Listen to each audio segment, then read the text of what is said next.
크리스찬 헤럴드 애청자 여러분 안녕하십니까? 영혼의 쉼터 이 시간 진행의 정영철 인사드립니다. 크리스찬 헤럴드는 신문을 시작으로 라디오, 이제는 공중파 채널인 18.88을 통해 텔레비전으로도 함께 하실 수 있습니다. 이 시간에 방송되는 모든 목사님들의 설교를 인터넷 웹사이트 www.chtv1888.org를 통해 다시 들으실 수 있습니다.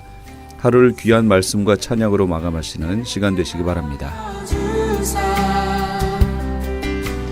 이 시간에는 먼저 온마음교회 김종환 목사님께서 마태복음 5장 1절에서 4절까지의 말씀을 본문으로 이런 사람이 복된 사람입니다 라는 제목의 하나님의 말씀 전해주시겠습니다. 이 산상수훈 마태복음 5, 6, 7장 중에서 특별히 이 앞에 부분을 우리는 하나님께서 그리스도를 통해서 우리에게 주신 복이 있으라 무엇 하는 자는 복이 있나니 Those who blessed are 이렇게 영어 성경에 되어 있고요. 복이 있나니 하는 이 8가지의 복을 추려서 팔복 그렇게 말합니다. 8 blessings. 팔복의 말씀이 마태복음 5장 3절부터 등장하는데 그 팔복 말씀과 더불어서 빛과 소금과 빛에 관한 말씀이 있는 16절까지를 이렇게 쪼개서 하나하나 이 말씀이 어떤 의미일까를 생각하면서 우리가 팔복에 관한 말씀, 예수님이 우리에게 주시려고 했던 하늘 복음에 관한 어떤 가장 핵심적인 말씀을 함께 공부하려고 해요. 못하는 자는 복이 있나니 하는 이 말씀을 다른 성경에서는 특별히 그 새 번역이라든지 아니면 현대어 성경에서는 무엇 하는 사람은 행복하다 이렇게 표현을 했어요. 저는 그 표현도 참 좋은 것 같아요. 행복하다, 복으로 우리가 복으로 인해서 기뻐하고 즐거워한다 그런 뜻이겠죠. 행복한 말씀이에요. 우리를 행복하게 만드는 말씀이에요. 어떤 말씀이? 팔복 말씀이. 결국 이 팔복 말씀을 잘 기억하고 그대로 살면 우리가 행복해진다는 말이에요. 근데 이 행복은 우리가 관념적으로 아는 세상을 살면서 갖고 싶은 이상이나 꿈과는 조금 차이가 있어요. 다르다는 말이죠. 열심히 공부하고 무언가 자격증을 얻고 어느 좋은 회사에 가서 얻으려고 하는 우리 인생의 목표, 그로 인해서 얻게 되는 행복과 성경이 우리에게 주는 이렇게 하면 여러분은 행복할 겁니다 라고 하는 성경에서의 행복은 조금 차이가 있어요.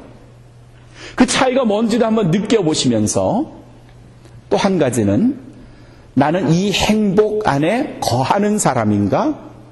아니면 나는 이 행복과 상관없이 사는 사람인가를 스스로 여러분이 자평하시기 바랍니다. 3절의 말씀, 심령이 가난한 자는 복이 있나니 천국이 저희 것이며, 이 심령이라는 말이 어떤 뜻일까요? 마음? 제가 조금 말씀을 준비하면서 유감스러웠던 게 새 번역이나 현대어 성경에서는 이걸 마음으로 번역을 했다는 것에 대해서 조금 저는 못마땅해요. 마음이 가난한 자는 행복합니다. 왜냐하면 하늘나라가 그들의 것이기 때문입니다. 이렇게 번역을 해놨어요. 마음이 가난한 자. 그래서 우리는 심령이 가난한 대신에 마음이 가난한 자가 복이 있습니다. 이렇게도 말하는데 아니에요. 그건 아주 다른 의미예요. 왜냐하면요, 우리는 보통 마음을 스스로 제어할 수 있다고 생각해요. 내 마음은 내가 어떨 때 내가 제어 못할 때도 있지만 열심히 도를 닦고 또 어떤 철학적인 사상이라든지 아니면 마음의 깊이에 따라서 자기의 마음을 평정하고 다스릴 수 있다고, 제어할 수 있다고 믿어요. 그래서 무슨 득도했다느니 무슨 통달했다는 등 해탈했다는 이런 용어가 다른 종교에서 나오는데, 마음을 잘 다스리면 뭐 해탈도 되고 그렇다 그러는데, 네, 마음은 인간이 스스로 다스릴 수 있어요. 그런데 여기서 말하는 심령은요, 스스로 통제하지 못하는 걸 말해요. 영어 성경에서는 거의 모든 영어 성경이 다 spirit이라고 표현했어요. Blessed are the poor in spirit. 영적으로 가난한 사람이 복이 있습니다. Contemporary English Bible이라는 아주 가장 현대적인 언어로 번역된 영어 성경에서는 아예 이걸 훨씬 더 멋지게 번역을 해놨어요. 어떻게 번역을 하는 거면 God blesses. 하나님은 축복해 주십니다. 어떤 사람이면 Those people who depend only on Him. 하나님을 전적으로 의지하는 사람은 복된 사람입니다. 이렇게 표현하는데 전 그 표현 정말 마음에 들어요. 심령이 가난한 사람은 복이 있나니 천국이 저희 것임일 때 이 심령은요 마음을 말하는 게 아니에요. 내가 내 스스로를 컨트롤할 수 있는 그런 마음을 말하는 게 아니라 내 영혼을 말해요. 이 영혼이 어떤 상태인가 하면요, 그걸 영어 성경에서는 푸터코스 그렇게 했는데, 가난한 사람, 푸터코이, 가난한 사람, 가난한 푸터코스. 그 푸터코스라는 말은 뭔가 하면 완벽한 파산이에요. 완벽한 파산. 파산 알지요? 돈이 없어서 손을 드는 거예요. 재정적으로 난 어떻게 할 수 없습니다. 파산인데 푸터코스라는 말은 완벽한 파산. 더 이상 회생 불가능한 파산. 스스로 자립할 수 없는 완벽한 파산이 푸터코스예요. 그 말은요, 자기 혼자의 힘으로는 스스로를 어떻게 할 수 없는 상태까지 빠진 가난함. 무엇으로? 영적으로. 그 말을 다른 말로 하면요, 내 영혼은 도저히 내 힘으로는 어떻게 할 수 없습니다. 난 누군가의 도움이 필요합니다. 주님, 당신 밖에는 내게 도움을 주실 분이 안 계시는군요. 이걸 인정하는 거예요. 인정하는 거예요. 내 영혼의 문제를 나는 도저히 해결할 수가 없습니다. 그러니 하나님, 내 문제, 내 영혼의 문제를 해결해 주세요. 라고 하나님께 의탁하고 의지하는 겁니다. Depend only on Him. 오직 하나님만을 의지하는 상태가 심령이 가난한 거예요. 주님, 당신 외에는 내 영혼을 구할 자가 없습니다. 라고 인정하는 상태가 심령이 가난한 거예요.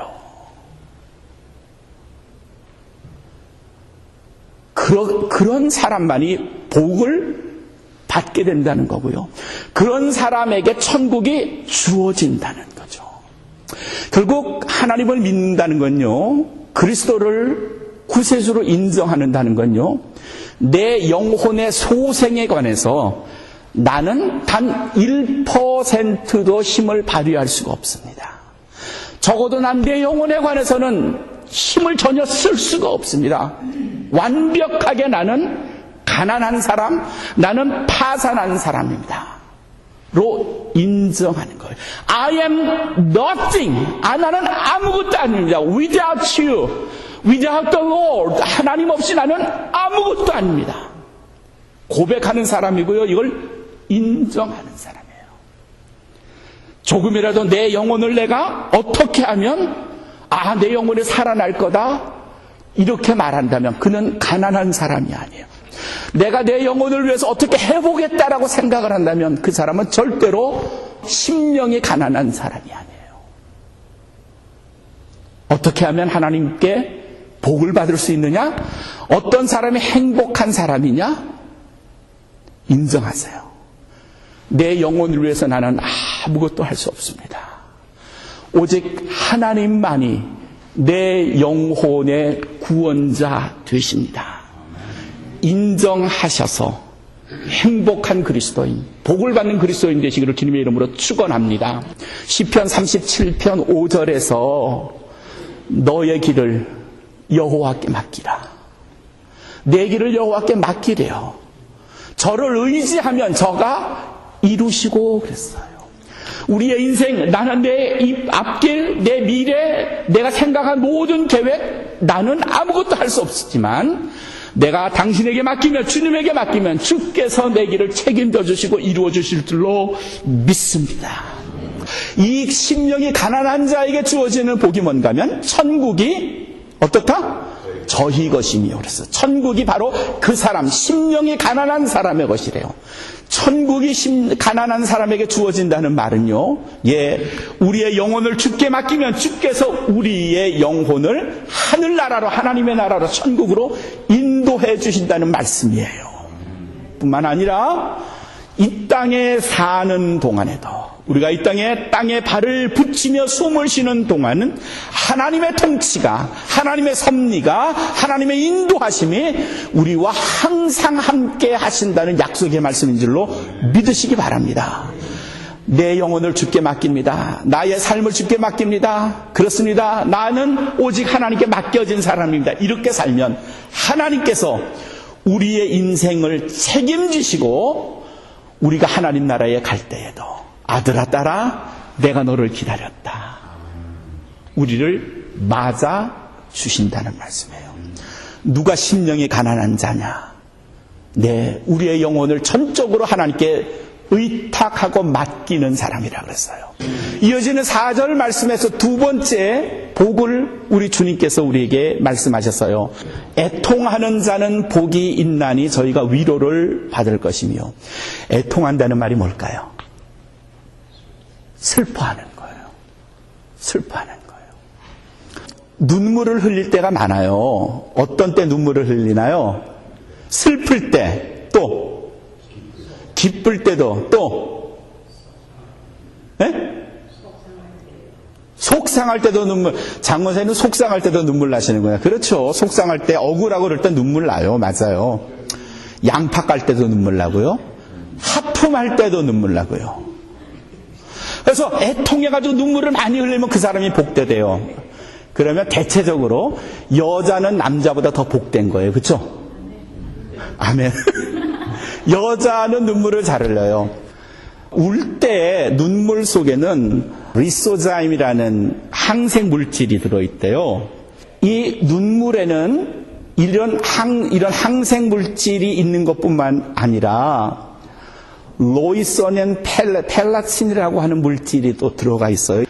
리소자임은 항생 물질인데 반해서 로이소닌 펠라친이라는 물질은 아직까지 그 물질이 무엇인지에 관해서 확실하게 규명하지는 못했지만 어떤 차이가 있는가 하면 아파서 울거나 양파를 까서 울거나 할 때 이럴 때에 흘리는 눈물에는 리소자임이라는 건 있어요. 항생 물질은 있는데 거기에는 다른 물질, 로이소닌 펠라친이라는 물질은 없대요. 이 로이소닌 펠라친은 어떤 때 나오는가 하면 슬플 때, 감정을 인해서 막 북받칠 때, 이럴 때는 이 로이소닌 펠라친이라는 물질이 나온대요.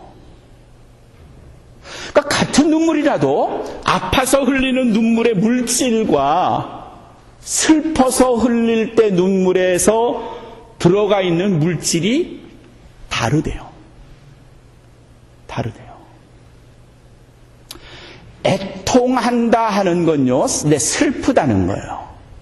슬프다는 거예요. 그런데 그냥 슬픈 게 아니고요, 이 애통하다 하는 말 안에는 어떤 내용이 들어가 있는가 하면은 거의 죽을 것 같은 고통이 포함된 애통함이에요. 4절에서 애통하는 자는 복이 있다 할 때의 애통함은요, 내가 죽을 것 같아서예요. 왜 죽을 것 같은가 하면요, 내 죄로 인한 문제로, 내가 하나님 앞에서 지은 죄 때문에 내가 죽을 것 같은데 내가 주님의 은혜 아니면 도저히 내 이 죽음을 피할 길이 없으니 내가 주님 앞에서 눈물을 쏟으며 회개합니다. 통회하는 마음을 갖는 것을 뭐라고 말하는가 하면 애통하다고 말해요.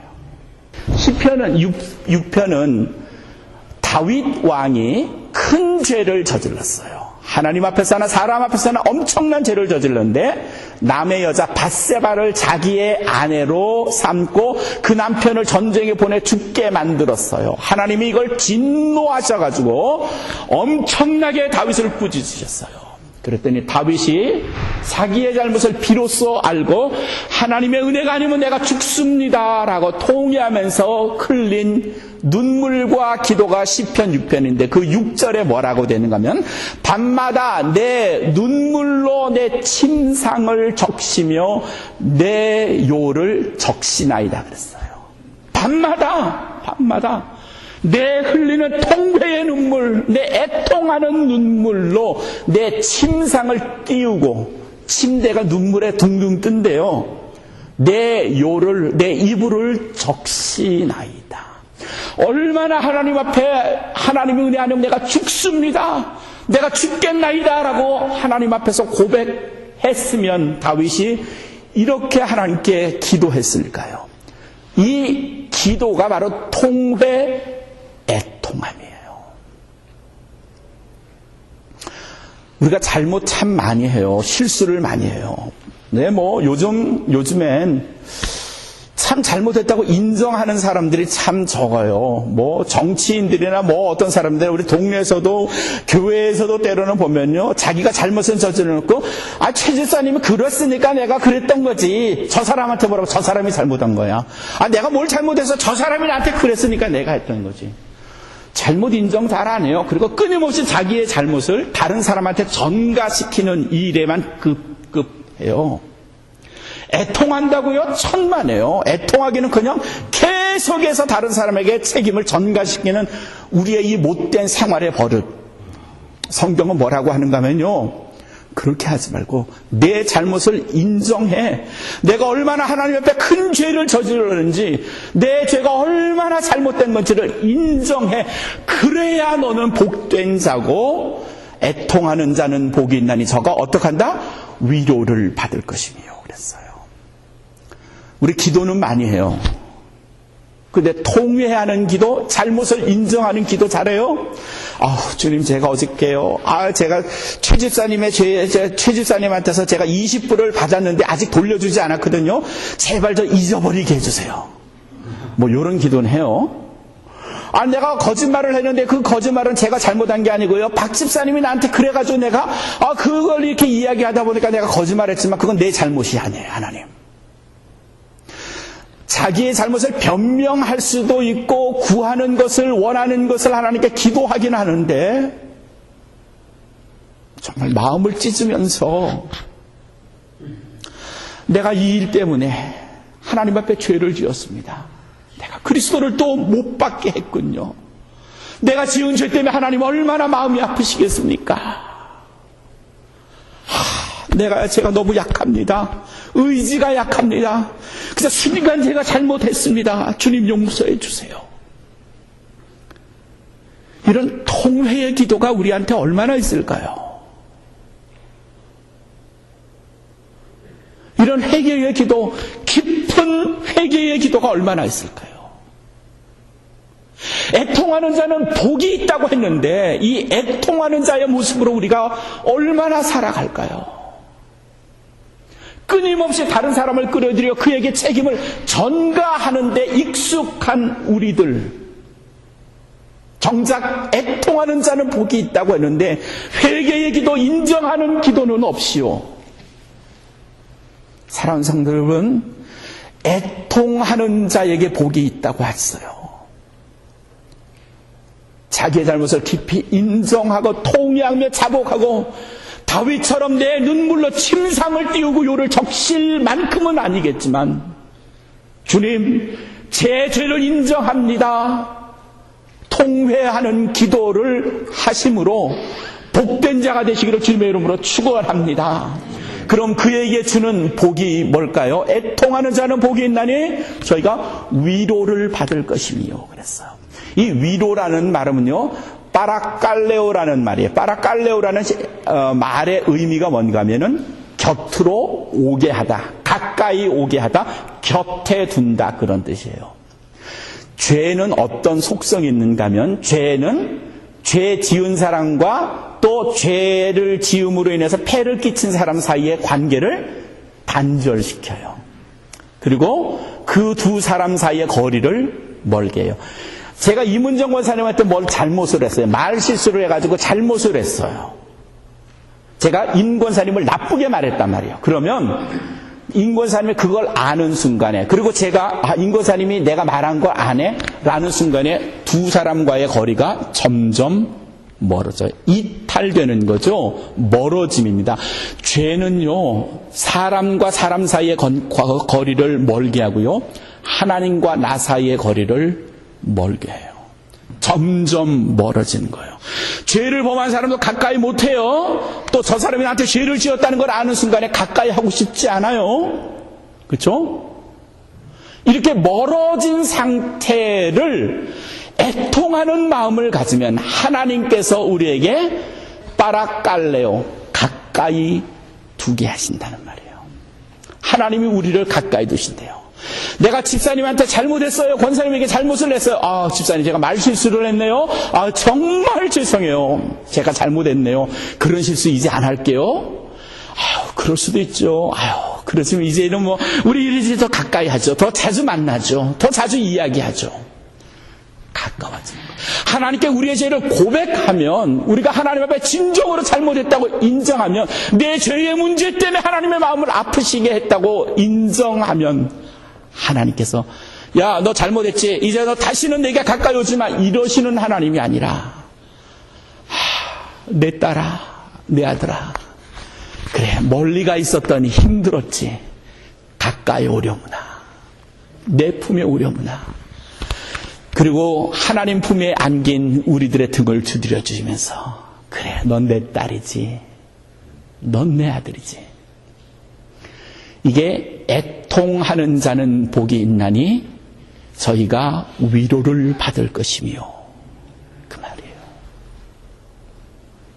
진정으로 우리의 잘못을, 우리의 죄를 인정하시면요, 하나님이 우리를 내치시지 않고요, 우리를 멀리 귀양 보내시지 않고요, 우리를 벌하시지 않고요, 우리를 가까이 두신다는 말씀이에요. 사랑하는 성도 여러분, 잘못을 인정하는 일이 중요합니다. 그리고 통회하고 자복하고 회개하는 일이 중요합니다. 그럴 때에 하나님으로부터 멀어진 우리를 가까이 오게 하신대요. 오늘은 존 웨슬리 목사님의 회심주일입니다. 존 웨슬리 목사님의 회심주간이다 그러면, 존 웨슬리 목사님이 뭔가 큰 실수, 아주 큰 잘못 했구나, 이렇게 생각을 하는데, 그렇지는 않아요.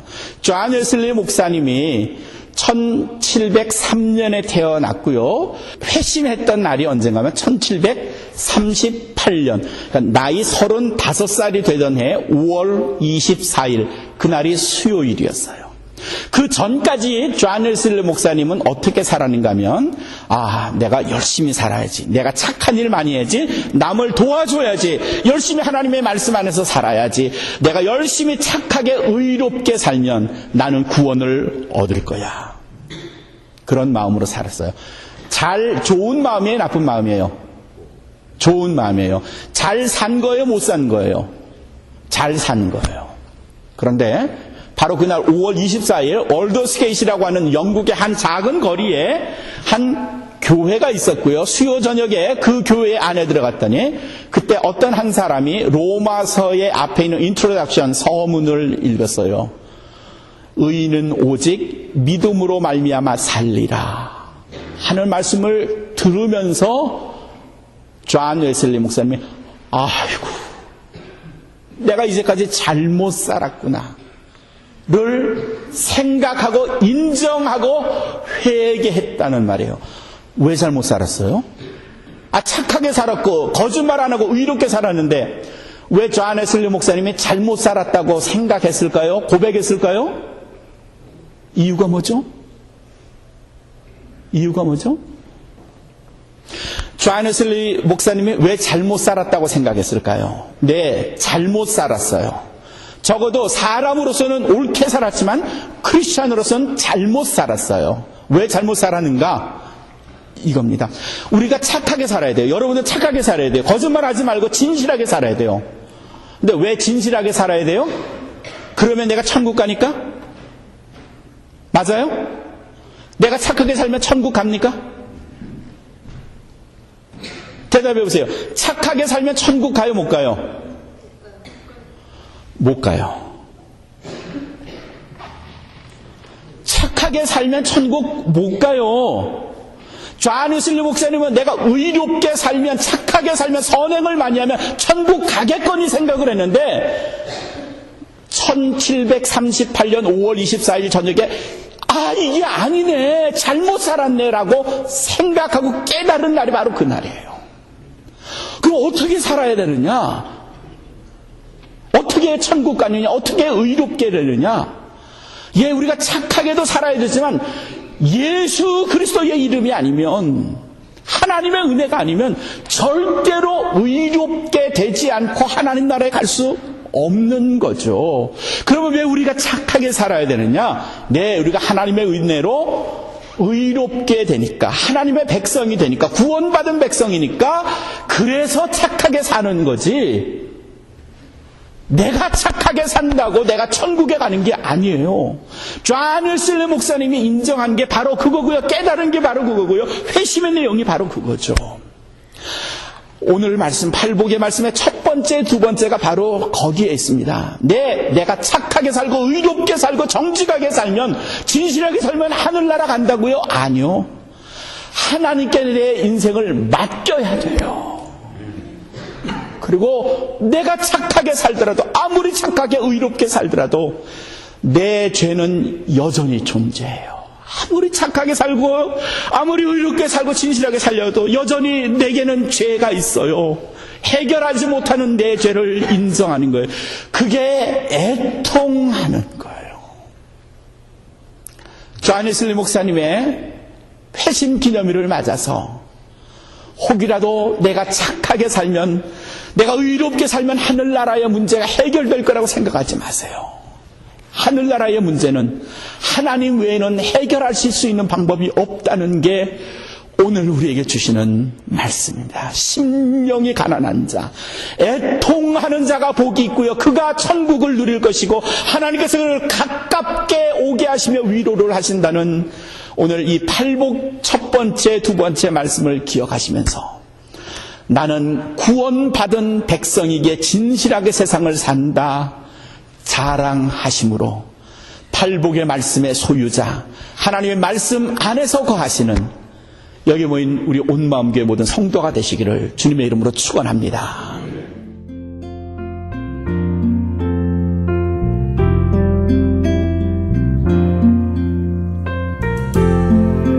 지금까지 온마음교회 김종환 목사님께서 귀한 하나님의 말씀 전해주셨습니다. 온마음교회의 위치는 1733 노스 뉴햄프셔 애비뉴 LA에 위치하고 있습니다. 방송 들으시고 신앙상담을 원하시는 분은 213지역 435-8738 213지역 435-8738번으로 전화하시기 바랍니다. 그리고 유튜브.com 검색창에서 온마음교회 김종환 목사님을 검색하시면 더욱더 다양한 메시지를 통해 은혜 받으실 수 있습니다. M3를 아십니까? 무슨 병에 걸렸던지 큰 효과를 준다는 신비한 영양제. 혈액에 영양을 공급하여 힘이 생기니까 피곤하지 않고 이제는 지팡이 없이 걸을 수 있다고 많은 분들이 간증을 합니다. 혈액 해독, 기력 회복, 뼈 골수 영양 공급, 심장, 뇌, 혈전 용해. 유태인 회사가 제조한 특수 영양제. M3, 혈액순환을 잘 되게 하는 최고급 영양제. M3, 크던 작던 아픈 곳이 있다면 M3. 213-435-9600, 213-435-9600번입니다. 정직한 마음으로 권해드립니다. 네, 신만의 장석훈입니다. 천정산삼이라고 다 같은 천정산삼이 아닙니다. 신만이 장석훈이 직접 채취해 믿을 수 있는 산삼. 장례삼, 야생산삼과도 비교할 수 없는 신만이 장석훈의 진품 천정산삼. 천하를 얻어도 건강을 잃으면 무슨 소용이 있습니까? 지금 오셔서 신만이 장석훈이 직접 채취해온 산삼을 드시고 온 가족의 건강을 지키십시오. 한남체인 길 건너편 전화 213-388-1234 388-1234 신만이 장석훈의 천정 산삼. 아니 당신 미장원 다녀왔어? 헤어스타일이 확 바뀌었네. 홈쇼핑 월드 차홍 고데기로 마술을 부렸지. 홈쇼핑 월드 차홍 고데기. 차홍 허니앤비 샴푸로 머리 감으면서 차홍 헤어두피 마사지를 쓰면 머릿결이 너무너무 부드러워지고 한 움큼씩 빠지던 머리카락도 눈에 띄게 덜 빠져. 차홍 고데기 너무 좋아. 그럼 그 웨이브 머리도 당연하죠. 3, 4분이면 이렇게 풍성한 웨이브 머리를 만들 수 있다고요. 너무 이쁘다. 어디서 샀어? 홈쇼핑 월드. 가격 만족, 품질 만족, 행복한 쇼핑. 활가와 웨스턴 홈쇼핑 월드. 미국 최초 서든 캘리포니아 세미너리 상담심리학 석사와 결혼가족 치료사, 상담심리학 박사 한국어 과정. 캘리포니아 심리학협회가 인정한 서든 캘리포니아 세미너리. 과정 수료 시 캘리포니아 면허 시험 응시 자격이 부여되며 면허 취득 시 직접 클리닉도 오픈하실 수 있습니다. 저렴한 학비, 다양한 장학금으로 학비 걱정도 끝. 한국어로 편하게 배우는 심리학 석박사 과정. 서든 캘리포니아 세미너리 323-529-3339 323-529-3339. 주님 주신 세계면 찬양 집회 소식입니다. 오늘 6월 5일 주일 오후 2시에 LA 한인타운에 있는 프레이즈 교회에서 찬양 사역자이신 이윤수 목사님을 초청하는 간증과 찬양의 시간을 마련했습니다. 너는 내 아들이라 라는 찬양으로 외롭고 지친 영혼들에게 하나님의 위로와 격려를 전달했던 이윤수 목사님의 찬양 집회에 성도님들의 많은 참여를 바랍니다. 참여를 원하시는 분들은 한인타운 피코와 캔모에 위치한 2668 웨스트 피코 블러버드 프레이즈 교회로 6월 5일 주일 오후 2시까지 오시거나 213-700-9833 213-700-9833번으로 문의하시기 바랍니다.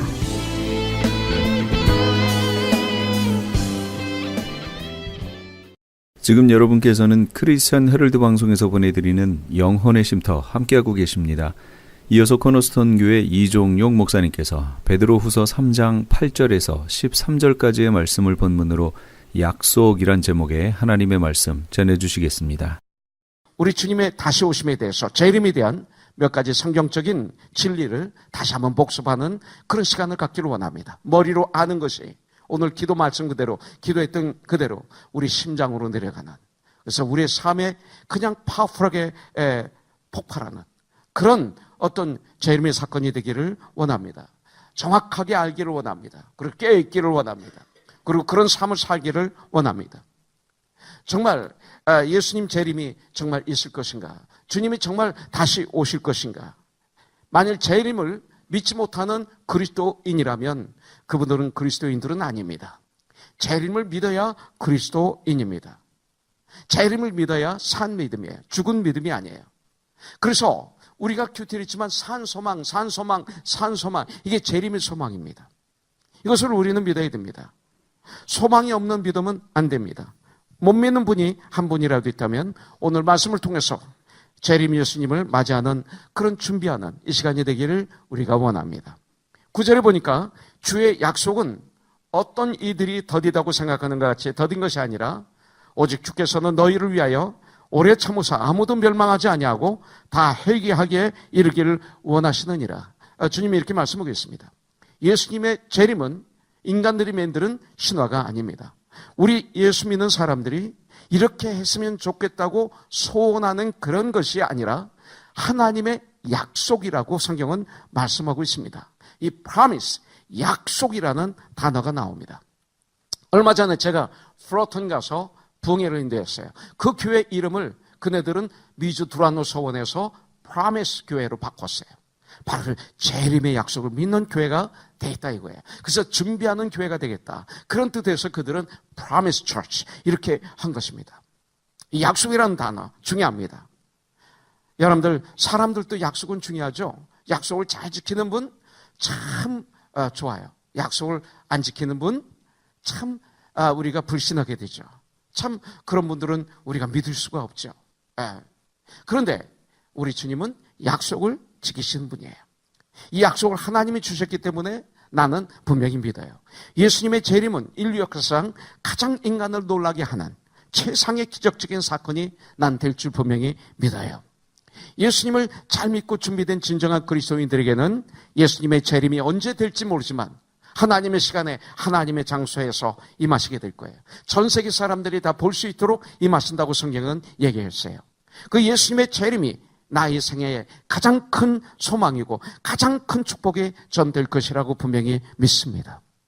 그러나 예수님을 믿지 않는 사람들, 예수님을 믿어도 준비가 안 된 분들에게는 예수님의 재림만큼 무서운 사건이 있을 수 없을 거예요. 그래서 우리는 재림에 대한 준비를 해야 됩니다. 사도 바울도 예수님 재림의 장면을 어떻게 말하고 있어요? 데살로니가전서 4장 16절에 보면 주께서 호령과 천사장의 소리와 하나님의 나팔 소리로 친히 하늘로부터 강림하시리니 그리스도 안에서 죽은 자들이 먼저 일어나고 살아있는 우리들이 함께 공중에 들림받아서 공중에서 신랑 되신 예수님을 맞이하게 되리라. 이것이 산 소망입니까? 여러분들에게 죽은 소망입니까? 이것이 산 소망이라면 이 땅에서 우리의 삶은 승리할 수 있어요. 이 소망이 죽은 소망이라면 우리의 삶은 이 땅에서 승리하는 삶을 살 수가 없습니다. 그렇다면 주님은 언제 오십니까? 여러분들, 예수님이 오시는 시간에 대해서 우리는 성경을 통해서 공부하기를 원합니다. 마태복음 24장 36절에 보니까 우리 주님이 말씀하셨어요. 그러나 그날과 그때는 아무도 모르나니 하늘의 천사들도 아들도 모르고 오직 아버지만 아시느니라 그랬어요. 재림의 시기와 때는 시간은 아무도 모르고 하나님만 아신다고 그랬어요. 오늘 봉독한 베드로후서 3장 10절에 보니까 그러나 주의 날이 도둑같이 오리니 그날에는 하늘이 큰 소리로 떠나가고 물질이 뜨거운 불에 풀어지고 땅과 그 중에 있는 모든 일이 다 드러나리로다. 이렇게 성경은 말씀하고 있어요. 예수님이 언제 오시냐고 물어보니까 대답하는 것입니다. 예수님께서는 밤중에 잠잘 때 도둑이 우리가 괜찮다 할 때, 우리가 편하다 할 때, 우리가 안심하고 있을 때, 괜찮다 할 때, 이 시간에는 괜찮아 할 때, 그때 오는 것처럼 그렇게 주님은 불시에 오신다고 말씀하고 있어요. 주님은 우리들을 사랑하시기 때문에 항상 깨어있게 하시기 위해서 현재 구원을 누리는 빛과 소금의 직분을 잘 감당하게 하기 위해서 그런 삶을 살게 하기 위해서 그렇게 오시는 거예요. 그렇지 않으면 우리는 승리하는 삶, 현재 구원을 누리지 못해 깨어있는 삶을 못 살아요.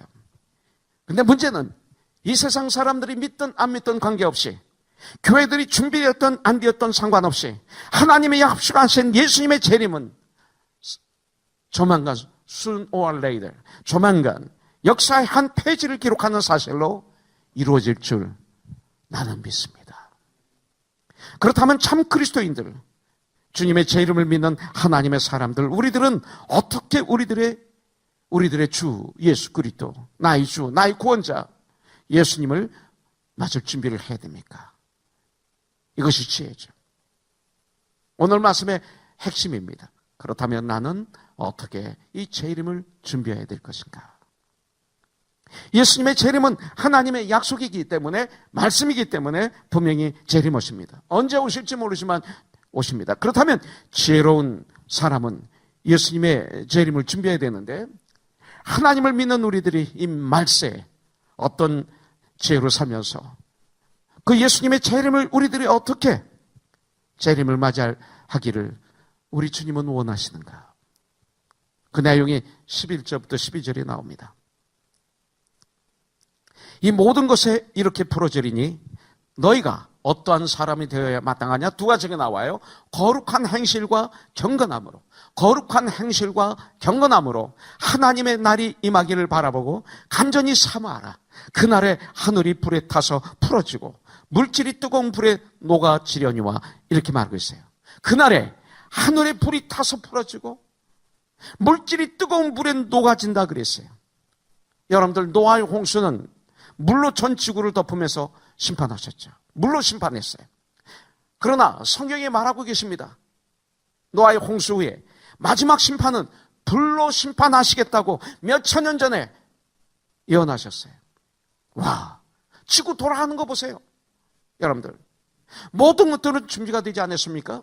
마지막 때 소돔과 고모라처럼 될 것이다. 됐잖아요. 그럼 마지막은 불로 심판하시겠다고 말씀하셨잖아요. 불로 심판할 수 있는 모든 것이 다 지금 이루어지지 않았습니까? 모든 하나만 누르면 풀로 이 땅이 멸망받을 수 있는 모든 조건은 완성되지 않았나요? 우리가 만드는 그런 핵폭탄만이 아닙니다. 바닷속에 용암이 부글부글 끓고 산속에는 그 화산이 계속 폭발하고 하늘에는 뜨거운 태양이 떨어질 것이고 별들이 떨어지고 거기다가 우리가 만들어 놓은 수많은 핵폭탄들 바닷속에 있고 땅 속에 있고 땅 위에 있고 하늘 위에 있어요. 이제는 레이저 광선으로 태워버리는 이런 것들도 나오고 있어요. 모든 게 준비가 다 되었어요. 그렇기 때문에 경건함, 거룩한 삶을 살면서 주님의 소망을 기다려라. 경건한 삶 사는 게, 거룩한 삶을 사는 게 고행입니까? 아니죠. 그것이 축복이죠. 우리 그리스도인들이 이런 삶을 사는 게 엔조이죠. 당연한 거죠. 예. 그것이 고행이고 그것이 고난입니까? 아닙니다. 정말 우리가 그리스도인이라면 이것이 축복이 되죠. 여러분들, 그런 삶을 살면서 소망의 주, 우리 주 예수 그리스도의 제 이름을 기다려라.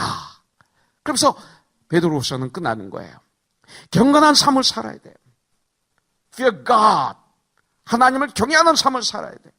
깨끗한 삶을 살아야 돼요. 순전한 삶, 얼마나 좋아요. 예수님을 바라보면 자연스럽게 우리가 순전해지죠.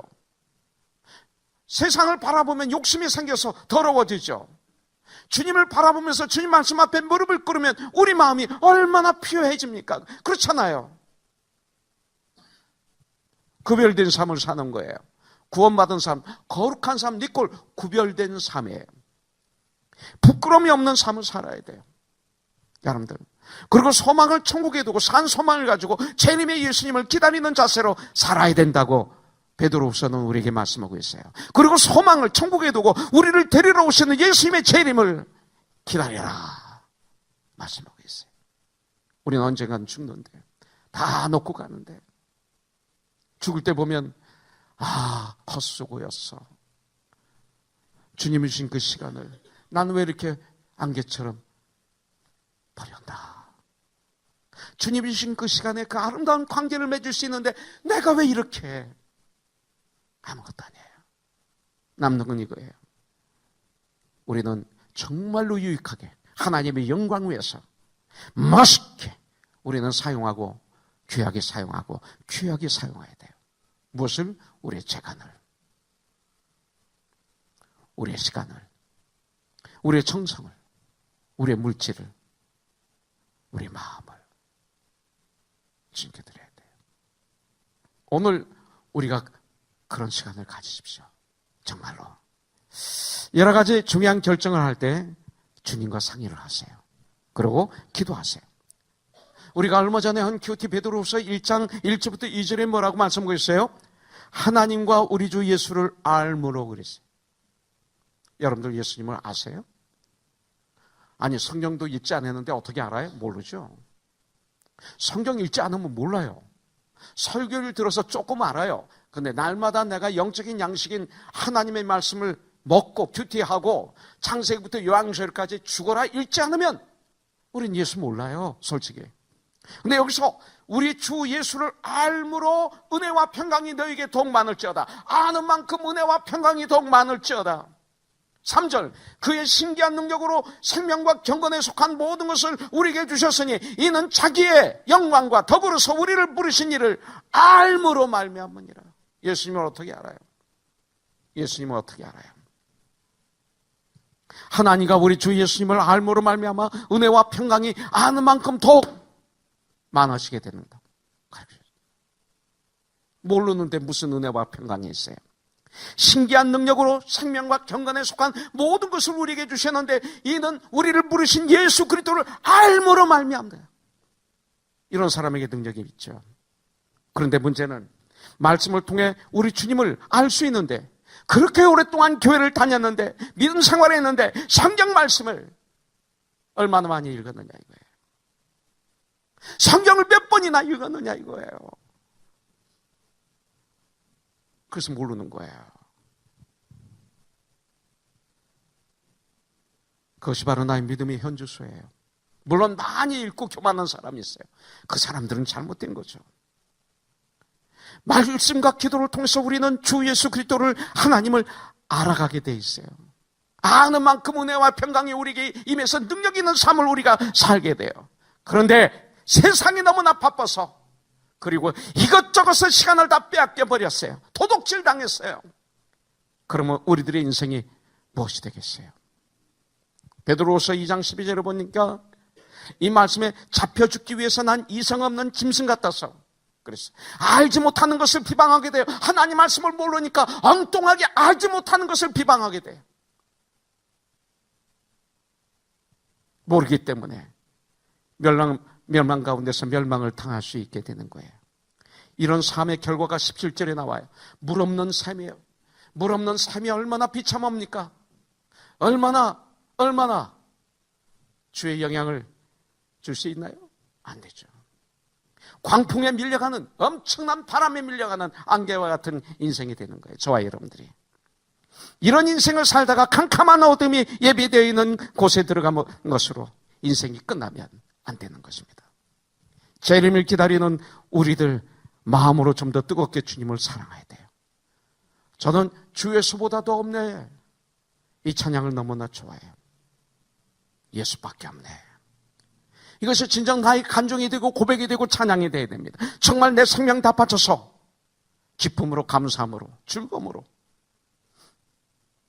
주의 이름으로 봉사해 보세요. 이렇게 경건하게 봉사하며 주님을 경외하는 것이 경건한 삶이에요. 다른 거 아니에요. 그렇게 봉사하며 살다가 주님이 오시면 어느 때라도 두 손을 두고 주여 어서 오시옵소서 마라나타 할 수 있도록 기도하고 회개해야 돼요. 말씀을 읽어야 돼요. 죽도록 읽어야 돼요. 피 터지도록 읽어야 돼요. 전쟁해야 돼요. 이거 읽지 않으면 소용없어요. 모르는 것 가지고 자꾸 얘기해요. 주의를 아프게 해요. 읽어야 돼요. 그래서 예수님을 아는 일과 믿는 일에 하나가 되어 온전히 되어 예수님의 장성한 분량에 충만한 데까지 이르러야 돼요. 이 전쟁을 해야 돼요. 고린도후서 6장 1절부터 2절에 보면 우리가 하나님과 함께 일하는 자로서 너희를 권하노니 하나님의 은혜를 헛되이 받지 말라. 2절 이르시되 내가 은혜 베풀 때에 너에게 듣고 구원의 날에 너를 도왔다 하셨으니 보라 지금은 은혜 받을 만한 때요 보라 지금은 구원의 날이로다. 바로 지금 오늘의 시간. 고린도후서 6장 3절부터 10절이 너무나 좋아서 읽어드릴 거예요. 우리가 이 직분이 비방을 받지 않게 하려고 무엇이든지 아무에게도 거리끼지 않게 하고 오직 모든 일에 하나님의 일꾼으로 자천하여 많이 견디는 것과 환난과 궁핍과 고난과 매맞음과 갇힘과 난동과 수고로움과 자지 못함과 먹지 못함 가운데서도 깨끗함과 지식과 오래 참음과 자비함과 성령의 감화와 거짓이 없는 사랑과 진리의 말씀과 하나님의 능력으로 의의 무기를 좌우해 가지고 영광과 욕됨으로 그러했으며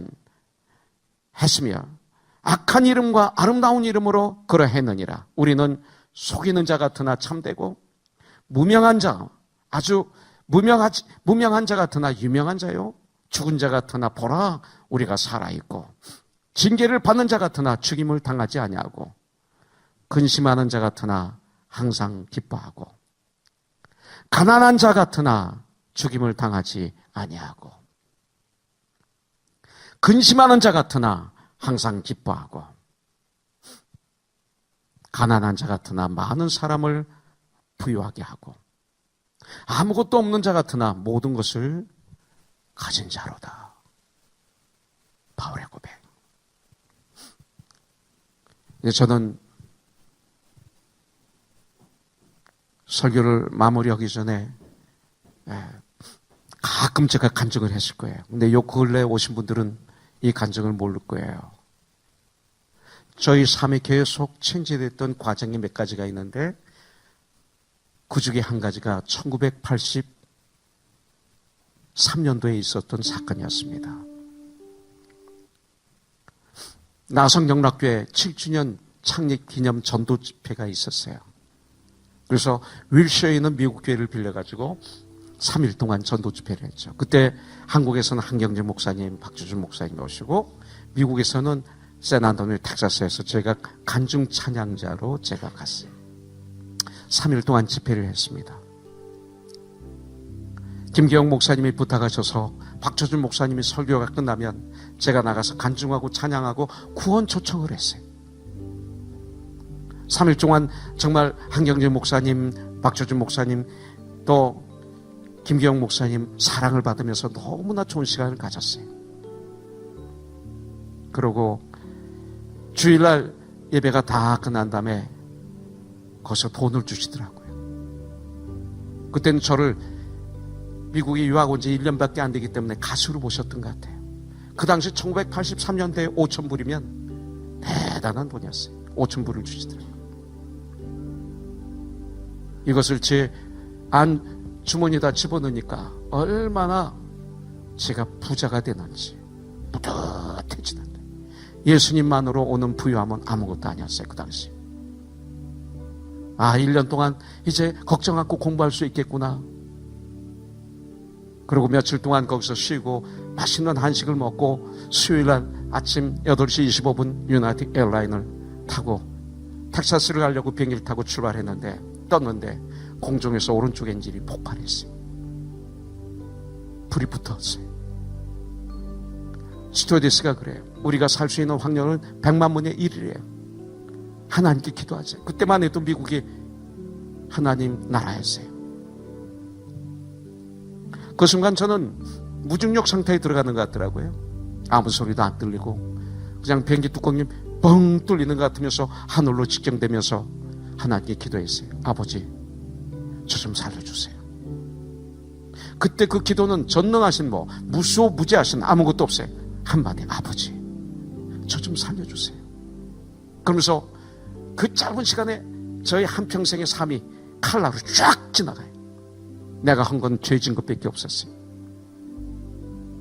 내가 원하는 거 하고 예수님의 이름을 팔면서 내가 대접받고 미치겠어요. 나 좀 살려주세요. 한번 기회 주세요. 정말 주님 알 수 있도록. 이 기도가 끝나니까 저희 아버님, 어머님이 떠올라요. 아버지는 대학교 들어가면서 교회를 떠났고, 어머님은 조상부터 물려왔던 종교인 불교의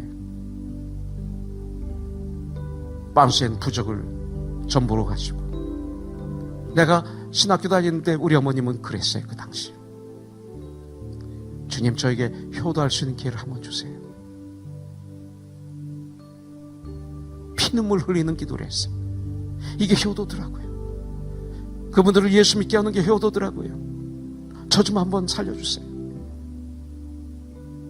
그렇게 기도하고 바깥을 보니까 가스를 막 빼내요. 태평양 상공에 떠 있어요. 제 마음에 편안히 왔어요. 주위에 사람들 막 울고 토하고 야단났어요. 비행기를 가스가 다 빼고 LA 공항에 다시 착륙을 했어요. 제가 사는 거죠. 바깥에 나갔더니 거기에 나성영락교회 지교회에 있었던 형제교회들, 영락교회, 전 미국에 있는 목사님들이 한 7명 앉아있는데, 그 중에 뉴저지 영락교회 목사님이 저를 보더니, 이 전우사 왜 다시 왔어? 그래서 목사님, 저 엔진 폭발한 비행기에 제가 탔잖아요. 제가 구사일생으로 살았어요. 무릎을 딱 치면서, 이야, 이종용 전우사 살리시려고 쓰시려고 다른 사람 다 살려주셨구만. 그러더니 김기영 목사한테 전화를 하더라고요. 그날 밤에 고린도후서 6장 1절부터 2절 가지고 저를 예화로 설교하시고, 그리고 김기영 목사님하고 저는 다시 못 만났어요. 얼마 후에 평양에 들어가셔서 돌아가셨죠.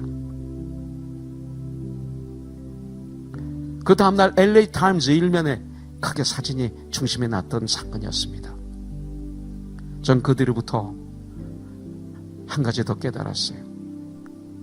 그전에만 해도 내가 전24만 하면 나에게 이런 이익이 있지, 이형 목사만 하면 내가 이런 도움을 받을 수 있지, 연애 생활을 했기 때문에 아주 그거에 내추럴하게 돌아갔어요.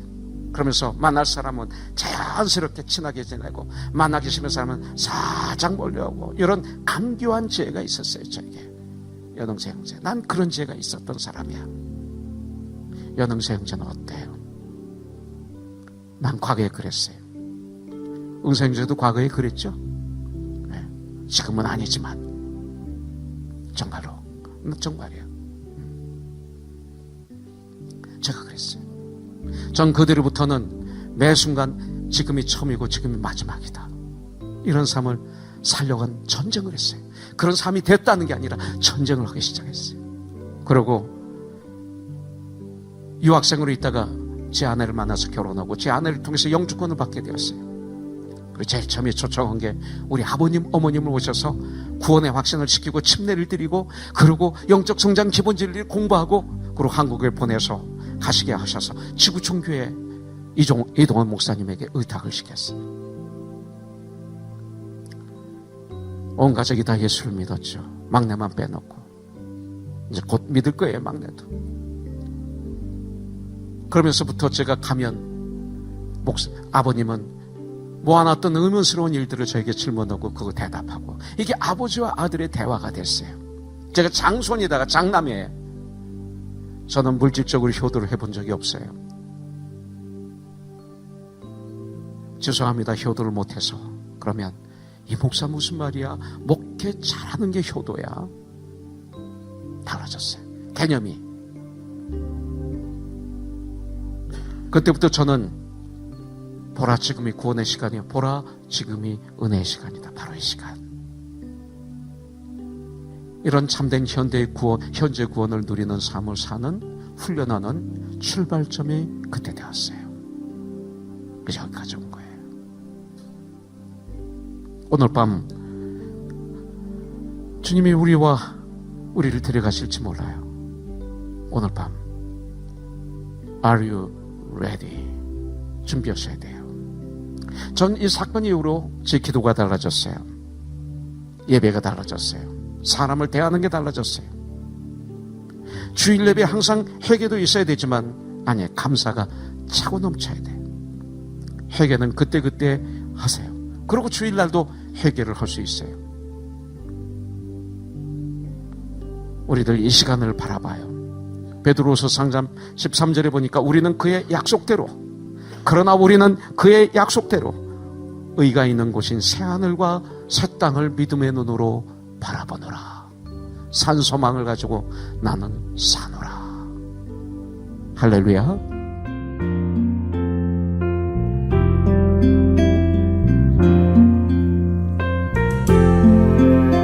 지금까지 코너스톤 교회 이종용 목사님께서 귀한 하나님의 말씀 전해주셨습니다. 코너스톤 교회는 24,428 사우스 벌몬 애비뉴 하버시티에 위치하고 있으며 이 시간 방송 들으시고 신앙 도움받기 원하시는 분들은 310지역 530-4040 310지역 530-4040번으로 하시기 바랍니다.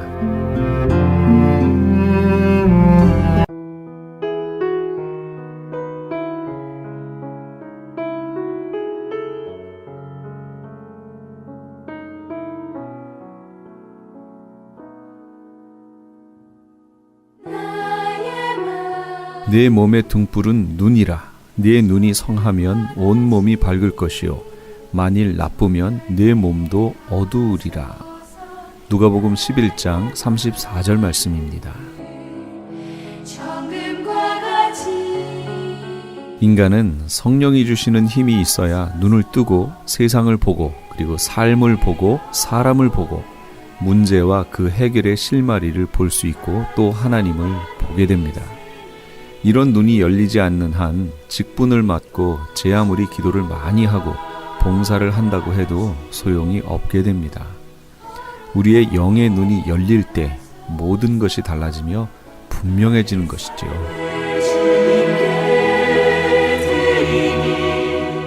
영의 눈을 뜨시고 우리를 향한 하나님의 뜻을 발견하게 되는 그런 오늘 이 밤이 되시면 어떨까요?